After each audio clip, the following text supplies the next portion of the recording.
Hi everyone, let's talk about Gentes, or insert your pronunciation there. As I said, it's on Kickstarter right now. TMG are doing the deluxeified version, so you can click the link in the description to go and see what all of the new stuff is about. As I said before, everything that was in the playthrough is the original Spielworks version, so all of the differences will be on that campaign page. So the main thing about the game is the dilemma between not just choosing an action and how much do you want to pay for it, which isn't just based on how much money you've got. Sometimes based on if you're getting the new people or you're getting new cards, it can have a big effect on the game until you unlock those abilities later on that let you decide how much you want to pay if you unlock those.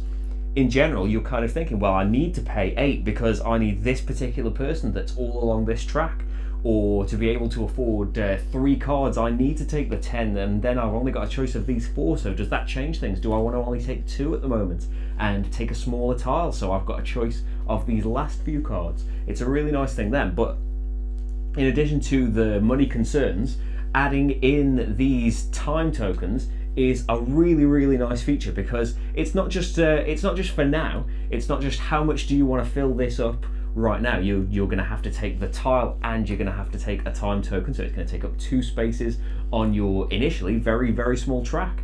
Then it's got the added wrinkle of, so okay, you've got to take 2 time tokens. Do you want to take them as 2? So now that's 3 spaces taken up, from 1 from the action tile, 2 from the time. Or do you want to take them as just 1? It's only going to take up 1 space now, but it's going to take up a space next round as well. And if they're there at the end of the game, you're going to lose a load of points from just wasting too much time. And I really like that. As I said, it's nice anyway. Thinking about, well, which action tile is available, which do I need to be able to actually do what I want. But then you've got the thing on top of that of, okay, do I want the one that this one's free, but I'm going to have to take more time tiles, or this particular thing doesn't make me take any extra action tiles because it's on this card, but I still have to take the time. I have to take 3 time tokens to build this city, for example.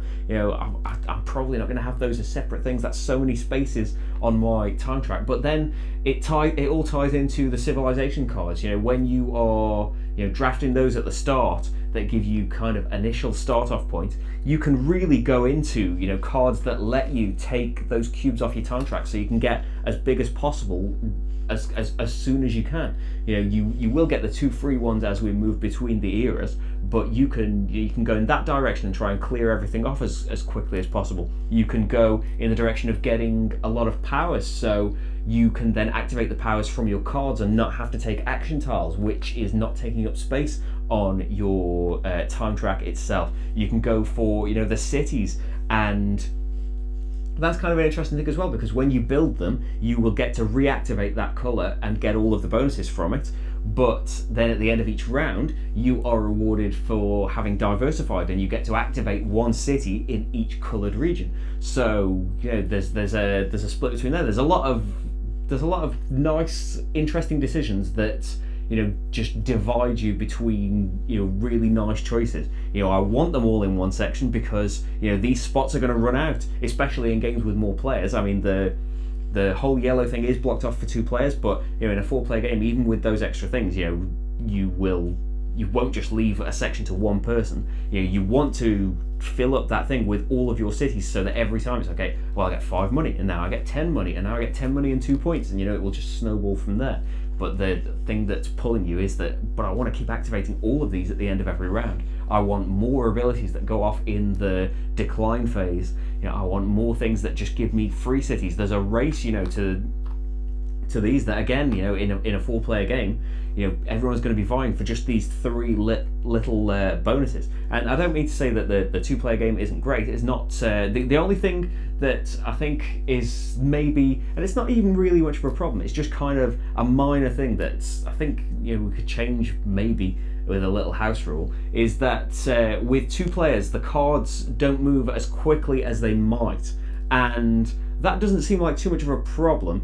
But when you have kind of defined your starting thing, and you'll see some of the other cards that are out, if they keep coming out and you are really far away from their person requirements, this is especially a problem in the third era, when they need you to have a lot in a certain area, and if you are nowhere near those particular values, you've gone on the other side and those cards just haven't come out yet, then the cards not changing as much can be a bit more of a problem. You can, dig through the discard pile, which is a great little feature, and we found that in our limited experience anyway, it's sometimes been better to just, I'm looking at these Era 3 cards and they are so far away from what I have available at the moment that I'm just going to dig in, grab 2 Era 2 cards and put them out, and because I have the right symbols here, I can make a ton of points off of those. Maybe if I like that they all clear out at the end of the era and you put the new era ones out, and these are now all available in the discard pile. It would be nice if maybe a couple got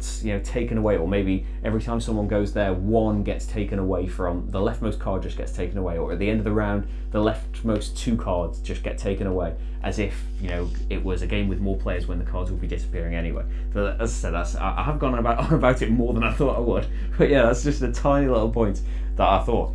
But in general, yeah, it's been a very unique game. I haven't played anything particularly like this, as I said, with the time track and the action selection. I like the way that it divides. If you want one of this, you're gonna have to pay this much, so you have these things available. It seems like it's a weird thing to be explaining to begin with, but I really like how that system works. The market of where you hire the people from that shifts. So you could be you could be desperate for a certain type of worker, and someone else that just happened to need that has now made it so, okay, the thing you wanted to do, you now can't do that. You now need a better action tile, or you need to wait until next time, or now do you need to go for another card?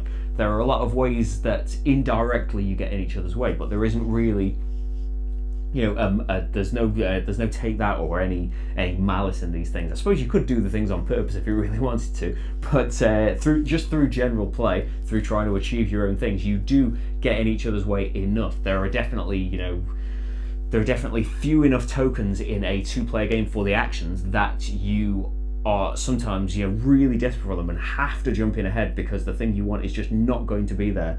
And sometimes you have to, like it happened in the playthrough where I could easily have taken a card away from Marty that would have ruined the plan that he'd just spent turns working for, but he needed to go and get the people because there was only one action left to get people. So if he'd left that and then I needed to get some people, he couldn't have done that round. So there's a lot of things where you are getting in each other's way, but in a nice way. But yeah, in general, I thought it was a really, really enjoyable game. It's got a lot of things that are unique and interesting to this, and yeah, you can watch the playthrough though and see if you'd like to get a hold of it yourself, and click the link in the description to see what is new in this particular Kickstarter version of it, because as I said, this is all the original Spielworks version. But I think that is it from me. I've gone on. So yeah, remember, Paul Grogan has got a gaming rules video for this as well, so you can check that out and see how it's correctly played. But yeah, that's it from me, I think. Bye everyone.